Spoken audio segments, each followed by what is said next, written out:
죽의 시대를 넘어서 성자의 시대에 부타로부터 공자, 소크라테스, 예수 이래까지 이 4대 성자들은 정체성에 대해서 어떻게 밝혀놓았는가에 대해서 지난 시간에 말씀을 드렸습니다.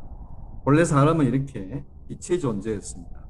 불교적으로 말하면 불성을 가지고 있는, 그 성품을 가지고 있다고 하면 불성을 가지고 있다 이렇게 말하고, 미운 오리 새끼에서 백조라는 관점에서 보면 한 분도 그 백조가 아니었던 적이 없잖아요. 이미 깨달아진 부처였잖아요. 그렇게 보면은 이제 선불교에서는 이미 내가 부처다. 초기불교에서는 모든 사람이 부처가 될 수 있는 씨앗을 가지고 있다. 부처의 성품을 가지고 있다. 그래서 불성을 가지고 있다 그랬고, 대성불교에서는 이미 그것이 부처다. 한 번도 부처가 아닌 적이 없다. 그런데 무지에 의해서 부처가 아니라는 착각을 할 뿐이다. 이렇게 말하는 것이죠. 이제 기독교적으로 보면 선악을 알게 하는 지식나무, 선악과라고 하는 이 선악을 알게 하는 지식나무의 이원성이 들어옴으로 말미암아 인간은 이렇게 빛을 잃은 존재가 되어버렸죠. 그래서 이제는 이 호랑나비 애벌레가 자기 자신의 정체성을 나뭇잎을 끓여 먹다가 꽃이 속으로 들어가면 이 죽음에 이르는 죽음의 존재, 몸이 나라는 이 착각 속에서 살고 있다는 것이죠.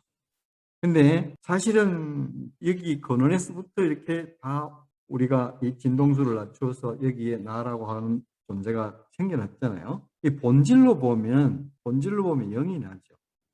이 영은 비록 몸을 입고 이 사이클을 살지만 다시 죽었지만 살아나는, 예수님이 본복에서 나를 믿는 자는 죽어도 살겠고, 죽어도 육신으로는 이 몸뚱아리로는 죽어도 꼬치 속에 들어가도 본성에 있어 본질로서는 영으로서는 살겠고, 살아서 이것을 믿는 자는 영원히 죽지 아니하리라. 영으로서는 이 본질로서는 죽을 수 없다는 거죠. 그래서 몸이 나냐 마음이 나냐 또는 영이 나냐 본질이 나냐라는 이 후에마이의 답을 알고 우리가 있으면 이런 죽음 때문에 두려움 속에서 자기의 소유와 능력을 증가시켜서 이 죽음으로부터 멀어지거나 피해보려고 하는 이 소유와 능력의 세계를 가지 않아도 되는 것이거든요. 그러면 바로 살아서 이렇게 자유를 누릴 수 있는 이런 삶의 태도가 달라지기 때문에 나 자신의 본성을 다르게 이해하는 것은 매우 중요한 일이다. 이렇게 말씀을 드렸습니다. 그러면 이런 상황에서 붓다는 자기의 본질적인 정체성에 대해서 어떻게 이야기했는지, 또 예수 그리스도는 이 부분에서 어떻게 이야기했는지, 이 두 분의 가르침을 통해서 우리 자신의 정체성에 대해서 한번 살펴보도록 하겠습니다. 붓다는 자기의 정체성에 대해서 연기를 통해서 풀어냈습니다. 연기, 인연생기라고 하죠. 이것이 있어서 저것이 있고 저것이 없으므로 이것이 없어진다 하는 이 연기는 내가 만든 것이 아니고 열애가 있기 전에도 이 연기는 벌써 있었다 그러는데, 우주의 하나의 법칙으로 붓다가 이것을 깨닫고 이 연기에 의해서 사성제, 보진멸도, 보는 집에 의해서 고가 오고 도에 의해서 이것을 내갈 수 있다. 즉 이것이 있어서 저것이 있고 저것이 없으므로 이것이 없어진다는 보진멸도, 사성제도 결국은 이 연기로 해석하는 것이죠. 그래서 이 연기적인 사고 안에서 나의 정체성을 보면 사람의 그 존재는 명과 색으로 이루어진다 이렇게 보았습니다. 명이라고 하는 것은 영혼을 말하고요. 색이라고 하는 것은 우리의 몸뚱아리, 보이는 어떤 현상계의 물질적인 나를 말합니다. 명과 색은 다시 오온이라고 이렇게 보았습니다. 이 온이라고 하는 것은 덩어리란 뜻인데, 5개의 덩어리의 집적, 5개의 덩어리에 의해 가지고 자기 자신을 나라고 하는데, 그것이 색수상 행식이라는 말입니다. 색이라는 것은 물질계의 어떤 보이는 물질을 말하고요. 수라고 하는 것은 감정을 말하고, 향이라고 하는 것은 생각이죠. 행이라고 하는 것은 우리가 뭘 실천하려는 의지를 말하고요. 식이라고 하는 것은 분별, 아르마리죠. 이 물질과 명에 속하는 감정, 생각, 의지, 분별, 이 색온, 수온, 상온, 행온, 식온의 이 5가지 덩어리, 집적체, 이것이 바로 중생들이 생각하는 나라는 것입니다. 그럼 이 물질의 색이라고 하는 것은 지수합풍의 4가지 4대로 이루어졌다 이렇게 보았습니다. 지라고 하는 것은 그 흙의 단단한 견고한 바탕을 말하고요. 이 견고한 바탕이 뼈대를 이루어서 그 안에는 습성을 가지고 있는 수의 어떤 요소와 양적인 에너지의 화해 요소와 뭐 혈액의 흐름, 림프의 흐름, 신경의 흐름, 이 흐름이 있잖아요. 이 풍의 어떤 성질을 가지고 있는 이 4대가 모여서 색을 형성한다. 그래서 이 나라고 하는 것은 오온의 지적체이고 그 오온 중에서 색온이라고 하는 것은 지수화풍으로 이루어졌다. 이렇게 보았습니다.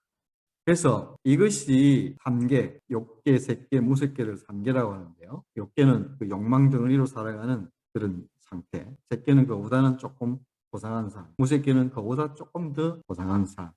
이 3계 속에서 살아가는데 여기에 인과의 법칙이 세팅되어 있기 때문에 자기가 뿌린 대로 거두어서 선한 것을 뿌리면 선한 업이 자기에게 돌아오고 악한 것을 뿌리면 악한 업이 자기에게 돌아오는데 대부분 사람들이 이 탐진치 삼독의 욕망으로 살기 때문에 그 뿌린 인과가 까르마, 제팔 아리아식에 저장돼서 다시 태어날 때 육도윤회를 하게 된다는 것이죠. 이 육도윤회는 여러분 지금 사라모터 인도에 윤회를 한 것이라고 이제 불교에서는 보죠. 그 다음에 아수라도, 심한 욕망 속에서 사는 아수라도, 그 다음에 짐승 수준으로 사는 먹고 자고 본능만 해결하는 그런 축생도, 그 다음에 먹어도 뭘 가져도 배가 고파서 계속 가지려고 하는, 아무리 먹어도 그 목에 넘어가는 구멍이 작아가지고 배가 부르지 않아서 끊임없이 먹으려고 하는 이 아비도, 그 다음에 지옥도, 이 지옥도가 있죠. 그 다음에 이제 천도, 극락왕생했다고 하는 이 천도가 있습니다. 기독교에서는 죽어서 천국에 가는 것을 대단한 어떤 최종적인 완성으로 보지만 불교에서는 극락왕생해서 천상계에 태어나는 것을 최종으로 보지 않습니다. 왜냐하면 거기 가도 다시 거기서 잘못하면 인도로 떨어지고 아수라로 떨어지고 축생으로 떨어지고 악의로 떨어지고 지옥으로 갈 수 있기 때문에 이렇게 육도 윤회에서 계속 뺑뺑이를 도는 것은 고통이 끝난 것이 아니라고 본 것입니다. 그래서 이 윤회를 완전히 끝을 내야 된다. 윤회가 없는 그곳으로 내가 탈출해야 된다는 것이 바로 해탈이죠. 팔정도와 육바라미를 통해서 완전히 이것을 끝내야 된다. 그래서 이 해탈이라고 하는 것은 나가 완전히 없어져서 소멸이 되어서 이 육도 윤회하는 나 자체를 없애버리는 것이에요. 기독교와 이 불교의 차이 중에 하나는 기독교는 부활을 통해서 불멸의 영원성으로 가지만 불교는 이 해탈을 통해서 자기를 완전히 우주에서 사라지게 하는 것이 목표예요. 그래서 이런 고통을 낳는 것은 나라는 오온에 의해서 생기는 이 나라는 이놈 때문에 고통이 왔으니까 이 나라는 것을 없애버리면 고통이 없어진다. 이렇게 본 것이죠.